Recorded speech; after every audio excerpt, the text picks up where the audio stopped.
Seems like he's done something that CNN will agree with. Oh, wait a second, it's CNN. A week later, how paid family leave hurts women.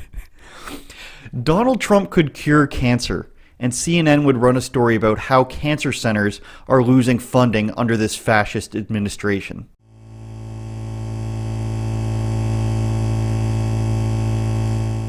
A lot of memes out there about getting into political arguments with your family members over the holidays. Thanksgiving just passed. Christmas parties and get-togethers are happening earlier and earlier every year, it seems. And I am not better than you. So because of that, I had an argument with my family members.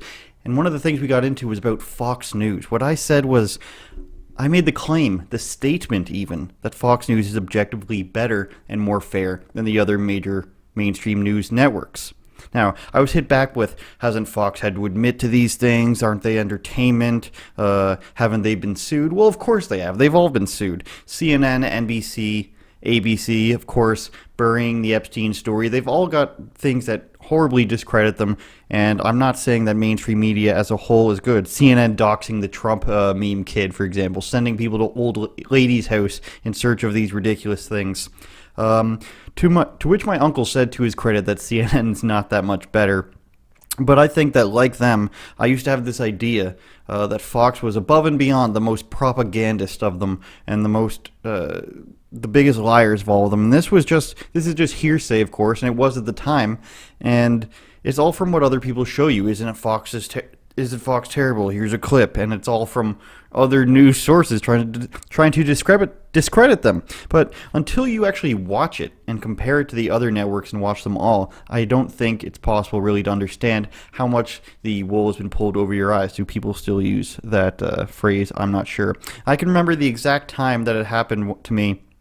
It was actually in the wonderful world that is the comment section of worldstarhiphop.com, where I said, how do people actually watch Fox News and think it's legitimate? And somebody replied with, I used to be the same way until I actually watched it and realized it's actually better than the rest of them. I know you're not going to believe me. And that person, who was probably 10 minutes away from making a super racist comment against white people or black people, because that's all it is.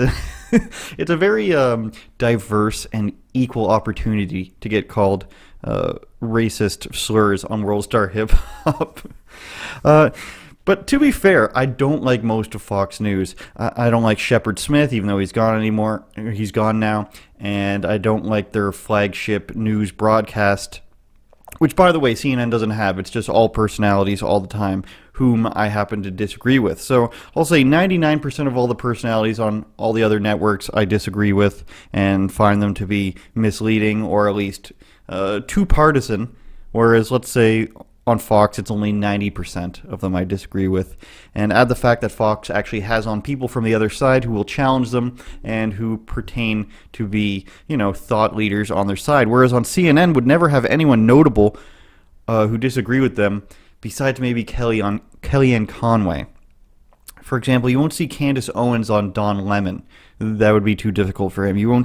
You will only see people who come on and who are safe to disagree with. They may disagree with many things that you say in the political establishment Overton window. That is the things that they think it's okay to talk about. But they're not going to bring anyone on who's going to be destroying them, getting some thug life moments out of them, and embarrassing the network. It's usually one of those four-on-one things, which is actually what my case was over the holidays. So you might have some questions about these headlines I'm about to show you, and I'll try to answer them. A lot of these are very close in the date of publication, and some just are there to juxtaposition the story and how they're positioned in different times and for different people, depending on what the story is. Now, I thought the best thing to do was compile these, leave it for like a week or two, and then come back to get a more natural reaction, because I don't remember most of them, frankly. I just saved them all and put them on this list with a description. We'll start with that stupid Trump balloon, if you recall that people cared way too much about. Metro UK, July 2018. Trump's going to have to look at his baby blimp self when he comes to visit. Ha ha ha. August. So very likely the same social media person putting this stuff up, flying the Sadiq Khan balloon, which is far more detailed, by the way, is not an exercise of free speech. It is a party for bigots. Trump balloon. Now that's funny. Mayor of the capital city of your own country. Oh, bigot. You guys, am I right? Hashtag am I right? Huffington Post, March 18th, 2016. If you judge people for how they like their steak, you might be a Trump supporter. Okay. I don't really see the correlation. But wait a minute. 3 days earlier, Donald Trump prefers a steak well done, aka the worst possible way. Where is the editor on this? You can't, whether you agree or not, you gotta have some consistency, editor guy. Or lady. Wow, I haven't done the Alex Jones impression in a while when my voice comes out like that. He hasn't been doing the impression. The deep state got to him. They told him to stop doing the impression, stop pushing Alex Jones rhetoric. Don't worry, they keep getting better and better. Here's a tale of CNN in 3 acts. April 4th, 2017. Everyone should have a shot at paid family leave. Very reasonable. 6 weeks later, May 22nd, Trump's budget to include paid family leave. Oh, seems like he's done something that CNN will agree with. Oh, wait a second, it's CNN. A week later, how paid family leave hurts women.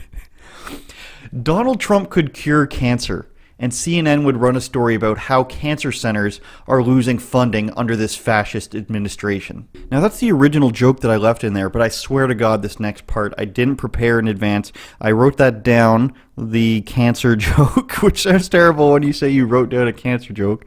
And then I thought, well, Trump actually has a big thing about stopping opioid deaths. So as you can see on your screen here, I Googled why Trump is wrong about opioids, and the top 2 results: as Trump claims credit for decline in opioid deaths, others see signs of danger ahead.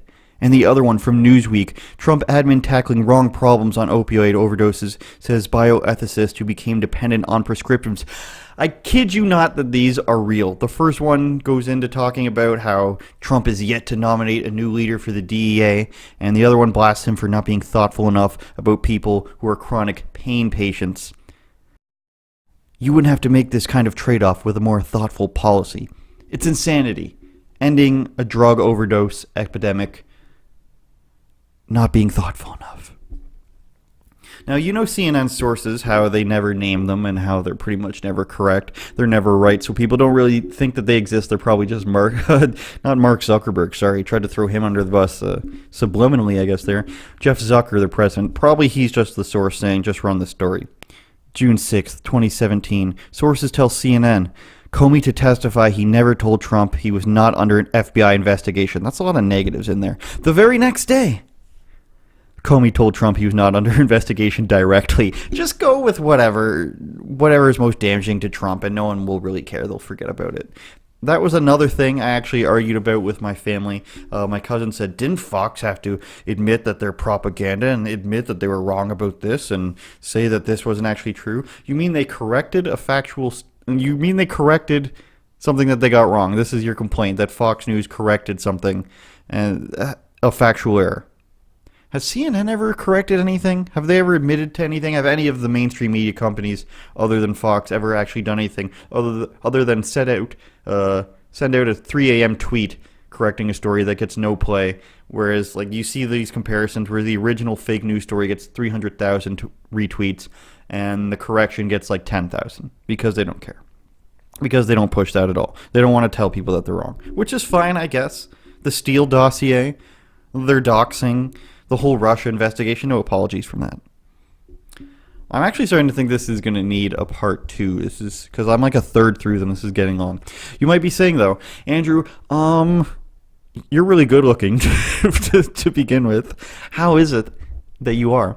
But also that these don't actually have the same authors. And while CNN obviously only really has one viewpoint, that's not good enough for me. Different people have different opinions, if you want to believe that. I don't, but we've got you covered for that anyways. Khizr Khan, father of deceased Muslim soldier, gives remarks to the DNC. Khizr Khan's words not to be forgotten. July 29th, 2016, for the Rachel Maddow show. That's what I was wondering, why his religion matters, because it's on MSNBC. But wait, 10 days before that, author Steve, you said of Pat Smith, mother of Benghazi victim Sean Smith, was speaking at the Republic Convention. RNC manipulates the pain of a grieving mother for partisan gain. For partisan gain, he says. How sweet of him. Same author. Completely different thing. Religion doesn't matter in the other one when it's about the Republicans. How strange that is. Yeah, we're going to need a part 2 of this, I think. This is getting long. So let's do one more, I think. There's others I want to do here, but here's a good one to leave you at. This is Jessica Valenti from The Guardian, I believe.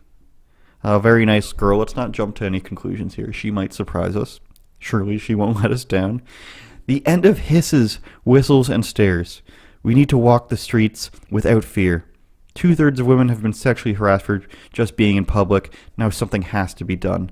Now, I don't think that would legally fall under harassment, but let's just trust her here. Let's not look at the bottom. Let's trust her. She's probably onto something. 1 year later, men rarely catcall me anymore. I hate that our culture makes me miss it. To my great shame, the thought of not being worth men's notice bothers me. Not being worth men's notice bothers me. She's one of the Beatles now. That's for some reason what I went to when I thought of British. Even though I'm a seasoned feminist and I know better. A seasoned feminist. I wonder if she made it to the feminist all-star game. Is that something? The feminist Pro Bowl? She's out there. 32 converted non-cat calls. She's been having a great season, Jim. She's diverted 32 cat calls. She's managed to tell off 5 guys at the gym for looking at her and only posted a record of 300 ass selfies on Instagram. She's one of the highest rated feminists in that field. No feminist has been able to get under the 300 mark in the past 5 years. She's gone straight to the Pro Bowl for this one. I think we are out of time now. Check out the links in the description. Patreon.com/AndrewSays. Check out the Vesby app. Download that on mobile. I'm on there. There's some exclusive stuff for me on there and more succinct versions of what I'm saying. If you want shorter videos, YouTube's for longer videos. I wouldn't lie to you, except for maybe this once. Peace out from your favorite seasoned feminist.